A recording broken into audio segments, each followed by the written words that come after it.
I think when you're a hardworking entrepreneur, you understand the importance of adapting to market conditions. You understand the importance of adapting to consumer demands, innovation, and you can't get stuck in your ways, right? You can't get stuck in this is how things are done in this business, in this industry. You have to be ready to change with the changing times. In today's economy, more people than ever are looking to buy and sell businesses. But how do you do it? Welcome to the Deal Board, presented by Transworld Business Advisors. Straight talk about real deals and real people. Listen to stories, interviews, and expert advice to help your business sale, merger, or acquisition process. Now, here are your business exit experts, Andy and Jessica.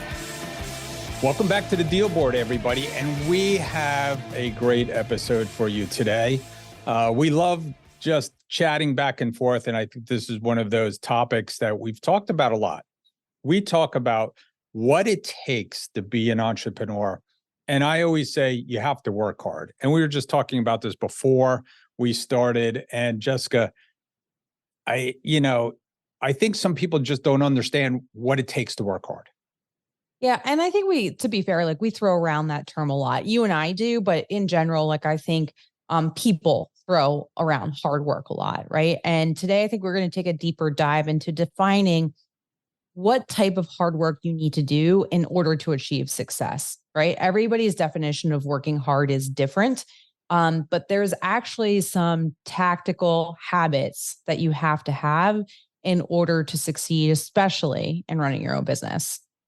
Yeah, and running your own business, I mean, it gets downright gritty, right? You need to be almost everything. And, from janitor to CEO, I mean, you have to really take on a lot, especially at the beginning. We were talking about this before we came on, about how early in your career or early in your business cycle or your life when you bought a business, how hard you have to work just to get it over, to the next level. And, you've been a part of startups, you've been a part of acquiring businesses, you're a part of a startup now that you're launching a new franchise actually today. So I think, people could get a lot out of this. Yeah. So, Andy, you recently wrote an article and you categorized what hard work is into 8 different buckets. And I think this is a really good place for us to start. We could probably talk about this for hours, but just share with our listeners these 8 different categories and share what it means from our personal experience. What does this mean? What did we do in order to achieve this? So let's just start with the first one, and it's long hours, right? And I think, again, this is defining what is long hours, because I think for some people working 6 or 8 hours a day is a long day, but what really is long hours when you're first starting a business? I think it's almost 24/7. I mean, listen, we all need to sleep. We all need to eat. We all need to be able to take a break. But really, in the beginning, when you're running a business, a small business, and even now, I mean, I was on vacation for a week and I, had to jump on a couple of calls. For the most part, everybody left me alone and I have a really good staff in place. But that didn't stop me from having to answer some emails, having to take some calls. And in the beginning, there's just no such thing as an 8-hour workday. I mean, it is all day, every day. And, I love the term work-life balance. I don't think I've ever achieved that. I mean, I think I spent a lot of time with my family. I think quality time with my family. But at the end of the day, I absolutely had to make sacrifices to get to the level of success that Transworld is. And I think that's just a reality that some people have to figure out. I mean, I know you feel the same way. Yeah. I mean, I think for me, long hours in the beginning, look, if we're going to put a definition on it, yes, 24/7, you're mentally engaged as a business owner. And I don't think if you look at the mental time off that I've had over my career, I don't think I ever have a vacation where I'm mentally checked out, right? I used to joke, I loved airplanes because that was really the only time I could mentally check out. And then they put Wi-Fi on the airplanes, and now that's not possible. Now I can't do it anymore.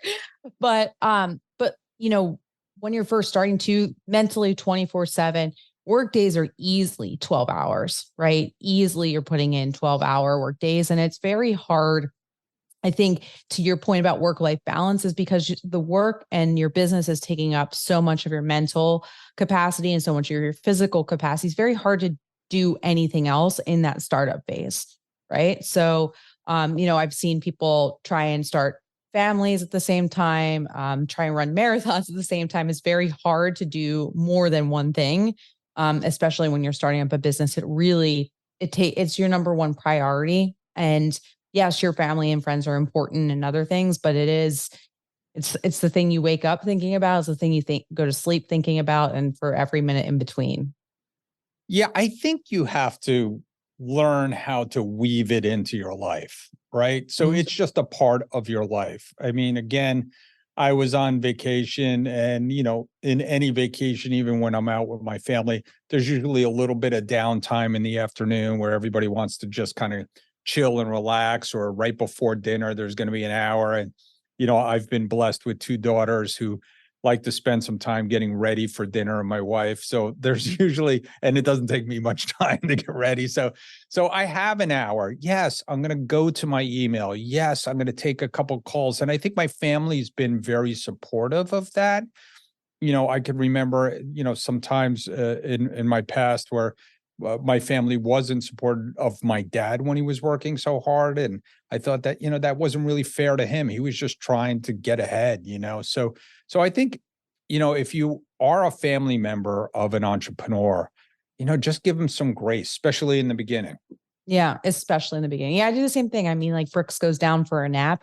Even on the weekends, I use those 2 hours to get something done, right? Because what else am I going to do? I'll check email. But I agree. Yeah, you really, and we've seen this too, in some of the sellers we worked with, and we've seen it with some of the buyers that we worked with, is the long hours can cause issues in the family dynamic. So if you are a spouse or a family member for someone that's involved in a business now, or getting involved in a business, just prepare yourself for what that means. And it's ultimately going to be good for the entire family. But there are sacrifices in terms of that balance and that lifestyle. Yep, absolutely. So the number two thing that I talked about, if you're going to be, if you're, what it takes to work hard is you're constantly learning. If you get to a point where you think you know everything, you're probably headed down the wrong path. I've been doing this business for just about 30 years, and I am still learning every single day. And we've done some episodes on AI recently. Yep. We have to learn about that now. Yeah. It's funny because I was thinking in some ways, this decade, this generation, we've had it the easiest to start businesses, but we've also had it the hardest, right? Because things change so fast and so dynamically, that constant learning curve is just accelerated, right? There's just so much you have to know and keep on top of. But it's consistent learning. I think learning from industry partners, industry associations that we're involved in, like the IPBA, is very important. Learning outside of your industry, even in non-traditional methods, going to different types of seminars, whether it's on marketing or sales, reading lots of books. My sisters joke with me all the time because my fun books to read are usually biographies of great business owners or entrepreneurs.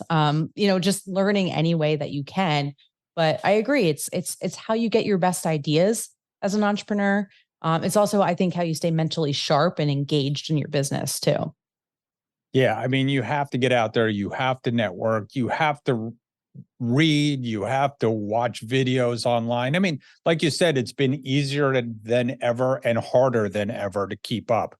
So it's easier than ever because, listen, you don't have to wait for the Wall Street Journal to be delivered to your doorstep to read about financial news or industry trends. You can literally follow things online, whether it's Twitter, whether it's anything. I mean, you really can, YouTube. I mean, there's plenty of ways to learn, and you just got to get out there and educate yourself. And I think that leads to our next one. Yeah, which is adaptability. So I think when you're a hardworking entrepreneur, you understand the importance of adapting to market conditions. You understand the importance of adapting to consumer demands, innovation. And you can't get stuck in your ways, right? You can't get stuck in this is how things are done in this business, in this industry. You have to be ready to change with the changing times. Yeah. And like you said before, things happen so fast. Yeah. So, February 2020, we're cranking along, we're doing great.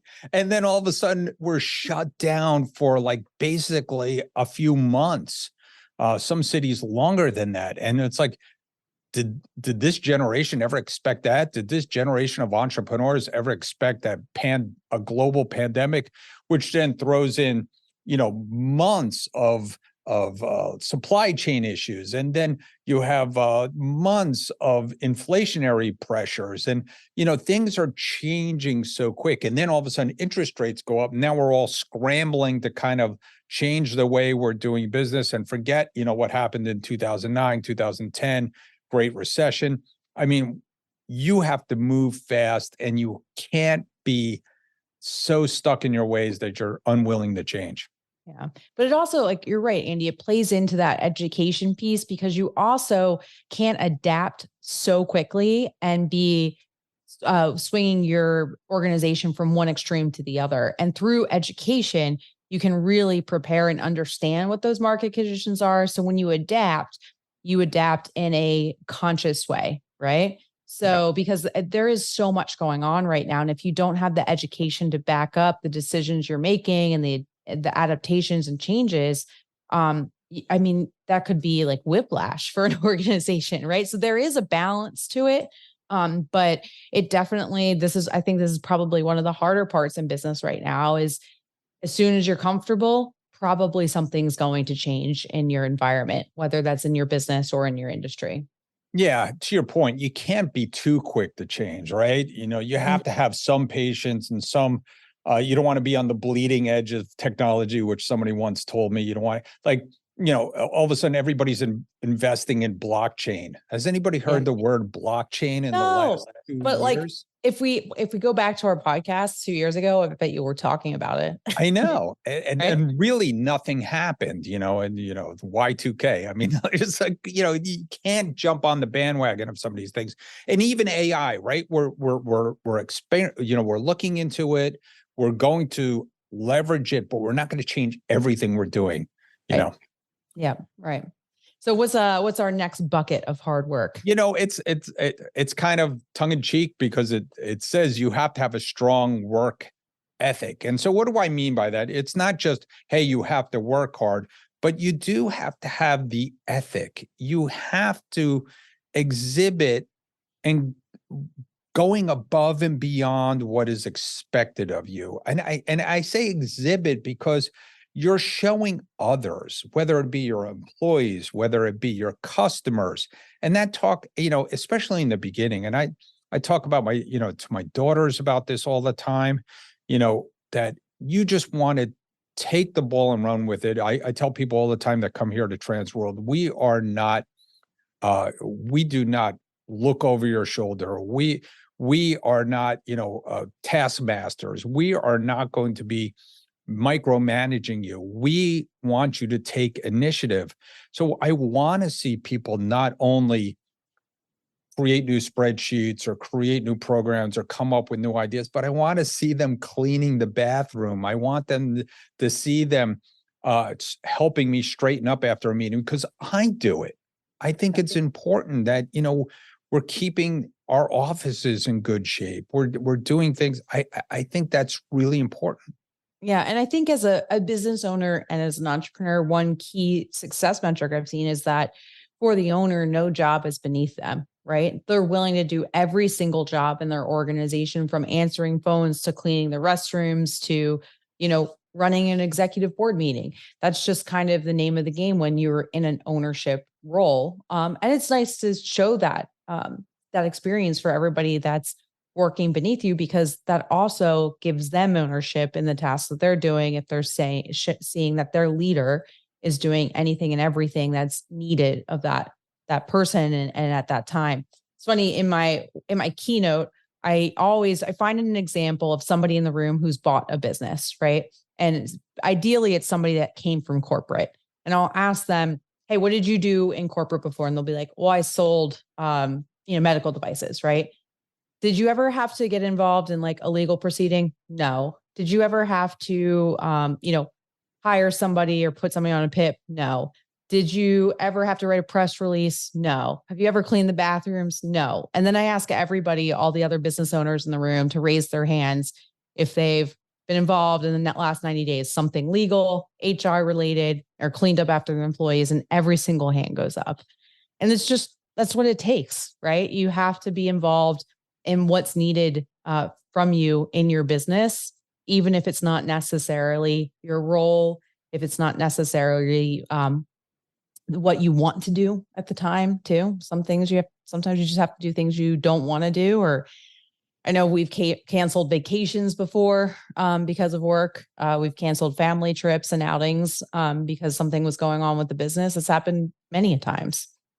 Yeah. I mean, it was funny. I just had a bar owner in here and she owned bars for a very long time. And she was a bartender, and you could tell she had an edge. I mean, like, she was able, she was talking about handling employees these days, how hard it is in the hospitality industry.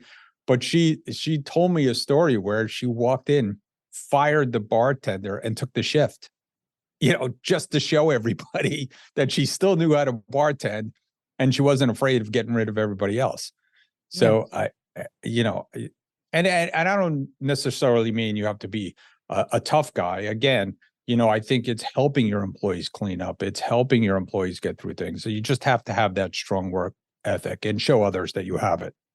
So number five brings up our next one, right? Yeah, is just having persistence. I mean, we've talked about this a little bit today, but there's a lot of obstacles that you face in entrepreneurship, whether it's industry, macroeconomic related within your business, within your personal self, but there's just a lot of obstacles that you have to overcome, and you have to be persistent in your pursuit of success.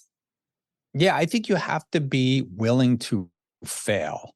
I don't know when it became uncool to fail. Failing is like essential to winning. You have to understand what it feels like to fail, or what it looks like to fail. I think my wife was a gymnast growing up. You know how many times she didn't hit a trick, before she hit it? I mean, it's, you watch people do dives, and they're constantly failing over and over and over again. Well, that's what it's like in business. You have to keep trying. You might try all different kinds of menu items, and you might have to try all different kinds of price structures. And we do this all the time. How many times do we change our marketing approach, or change marketing programs, or outreach, or things that we're doing, messaging? I mean, we fail over and over and over again, but we keep smiling, and we know that we're going to be able to get there. Yeah. And there's that saying in sales too, right? Is that it takes 10 no's to get to a yes, or 100 no's to get to a yes, whatever it is. But failure is much more common in business than success is, right?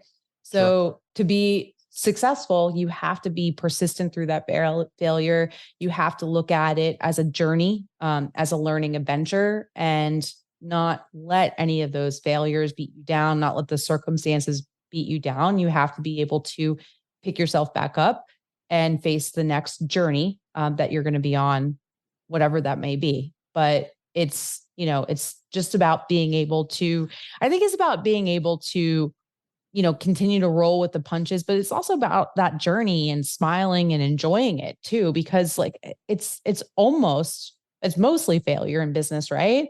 And then you have those wins that you do have to celebrate. But if you look at it as failures and not learnings, and not a journey and not a path, then it can be like feeling like you're beat down. But I think the best entrepreneurs don't look at it like that.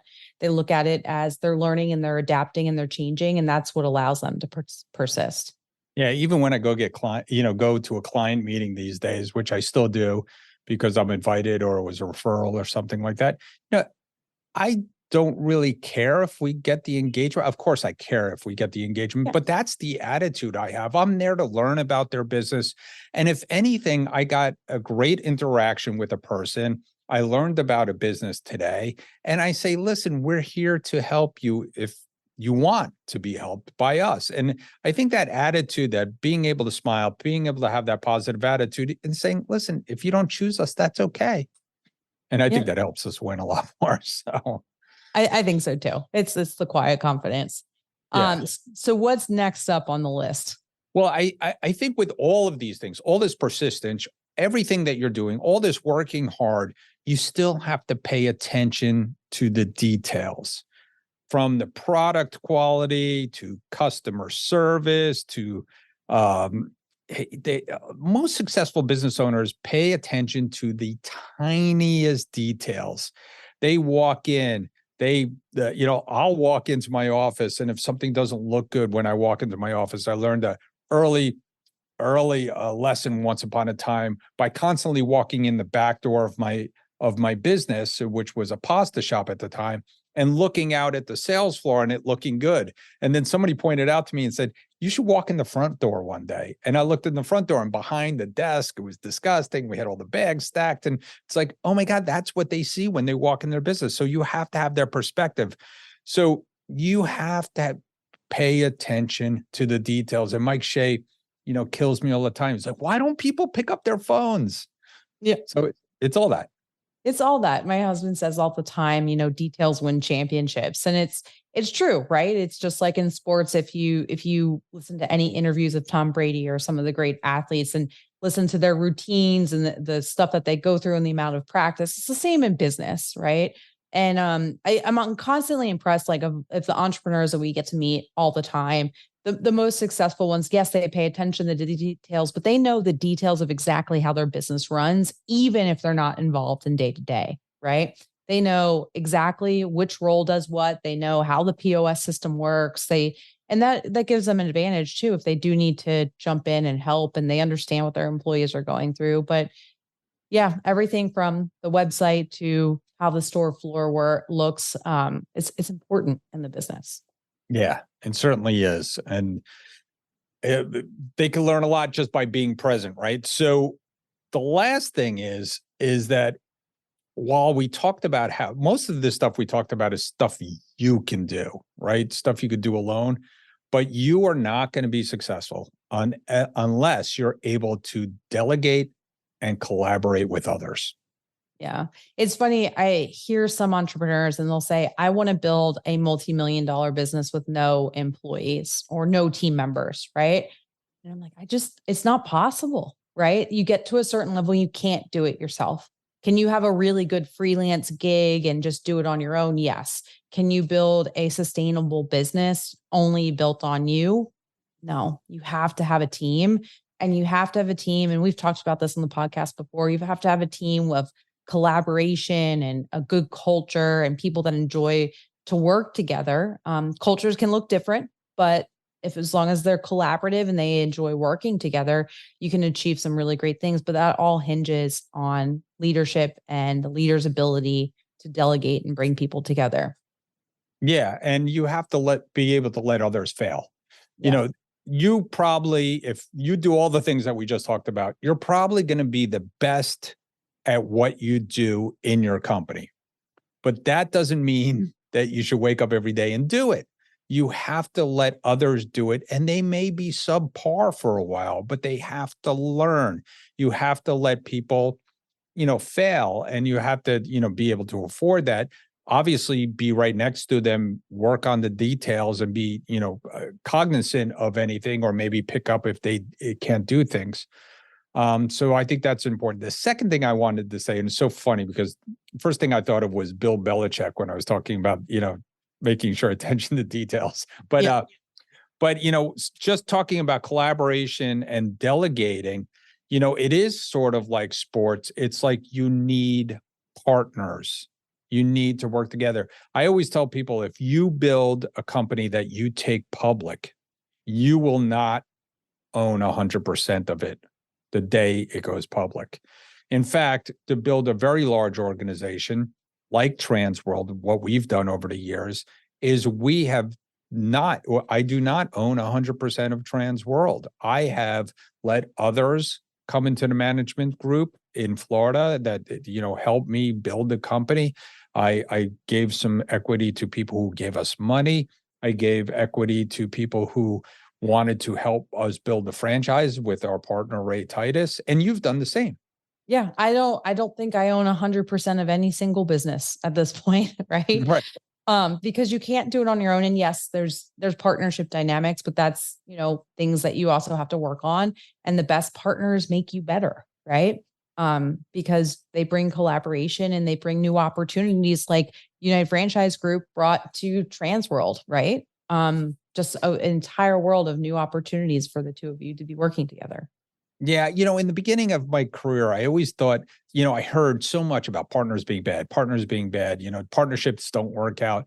And, the more I looked into it was that the person who said that was probably the bad partner. I never thought of it that way. Right. The person who tells you that partnerships are bad is usually the person that was the bad partner. So I think at the end of the day, you have to be flexible enough in all the things that we just talked about. And the other thing is that if you're the partner that works harder, or at least, and you get a partner that works as hard, that's usually the big rub. If you get a partner that doesn't work as hard as you, you're going to resent them. So I've been lucky, even with all of our franchisees, we have partners that work equally as hard or just as hard as we do. Certainly, our partner, Ray Titus, works extremely hard in his company. So I've been very fortunate that way. And I think it's essential to helping you work hard is, like you said, you want partners that push you, right? Exactly. And so, in wrapping up this podcast, if you're keeping count, the last eighth is really what we've been talking about this entire time is sacrifice, right? There's the old saying or the joke that entrepreneurs are the only people willing to work 80 hours a week for themselves to avoid working 40 hours a week for someone else. And it's extremely true, right? But it is becoming a business owner, running your own business demands a unique blend of hard work, dedication, and determination. And there is some sacrifice involved in that. We've both been in a position before where we've been working on vacations. We've canceled vacations. Our family has had to sacrifice as well. But I do think for people who are driven to owning their own business, who really want to do it, who it's in their blood, it's in their core, it does, like you said, Andy, it becomes part of you and part of your life. It's not something that you just do. Yeah, it's something that is a part of you. Again, you might not have time for all your hobbies. You might not have time for all the things that you want to make happen in your life, but you've chosen this path. You want to be an entrepreneur. You want to be successful.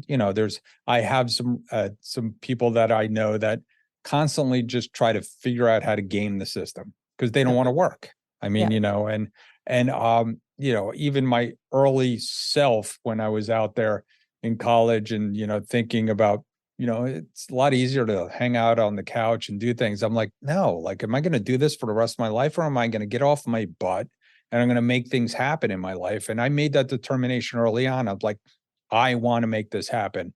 I want to be successful. And and so if you're out there listening to this, these are the things that you need to do to work hard. And it is going to be, you're going to sacrifice things, but I want to wrap it up with this. It is all worth it. It is. It is 100%. So I hope this was helpful. Hopefully it inspired some new business owners or some entrepreneurs that even have years of experience that just need some more motivation to reach that next level. And thank you as always for listening to the Deal Board. We also have a great deal of the week for you and a great listing of the week as well. So stay tuned for that. Let's do it. Transworld Business Advisors is the world's largest business brokerage and mergers and acquisitions firm with over 500 brokers in nearly 200 offices worldwide. Transworld's team handles thousands of business sales every year. To be connected with a qualified business broker or learn more about the buying and selling process, visit tworld.com/the deal board or call 888-719-9098. Hey, Andy, do you know what time it is? It's time for our deal of the week. Deal of the week. Sold. Hey, welcome back, everybody, to the Deal of the Week. Deal of the week. We That's are right. with JT Ding, ding, ding. Tatem from Yes. South Carolina, North Carolina. Yes. And he just did a really nice deal. Great deal, Andy. So these folks were a 20-year day spa. You know, you get your wife that goes there, they get the facial and the massage and the whole thing. And it was a great deal done through the SBA. First National Bank did the deal for us. It was actually listed at just about $650. SDE was around 250, 300 grand a year. They did have some gift certificates that we had to manage through that process, but we worked that deal out really, really well. So SDE, like I said, about almost 300,000, listed at 650, sold for 650, full price offer, and buyer and seller are thrilled. Transition's going great. All the staff is staying, so couldn't be happier. That's in our Asheville, North Carolina office. Excellent. Good deals for good people. Good deals right? for good people, right? All right. So if somebody wants to get in touch with you in Asheville, what's the best way to get in touch with you? The easiest email would be JTTATEM. That's JTTATEM at tworld.com. Or you can call me at 864-315-8998. Great job. Thanks, Thank buddy. you. Hey, Jessica, you know what time it is? Money time? Almost. It's time for listing of the week. Hey, we're back. It's listing of the week, and we have Dan Walkowski from Transworld Business Advisors of Portland.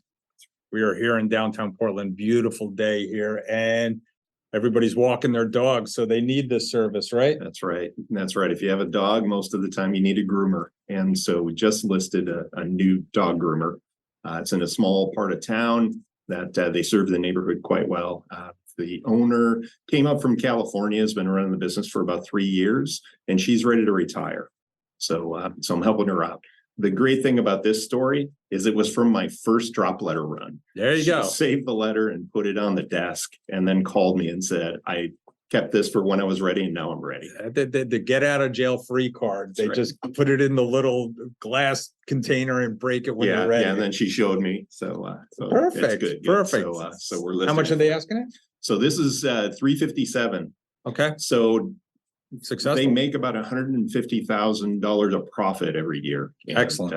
Yeah. It's a 3-station shop, and they do a lot of dogs. Sounds great. What's the best way to get in touch with you?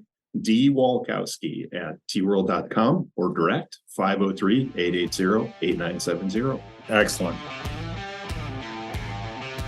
Thanks for tuning into the show today. If you like the podcast, share it with your friends on social media. And don't forget to subscribe and leave us a review on your favorite podcasting app. If you have questions, would like to appear, or have suggestions for topics for the show, get in contact with us through our website, thedealboardpodcast.com.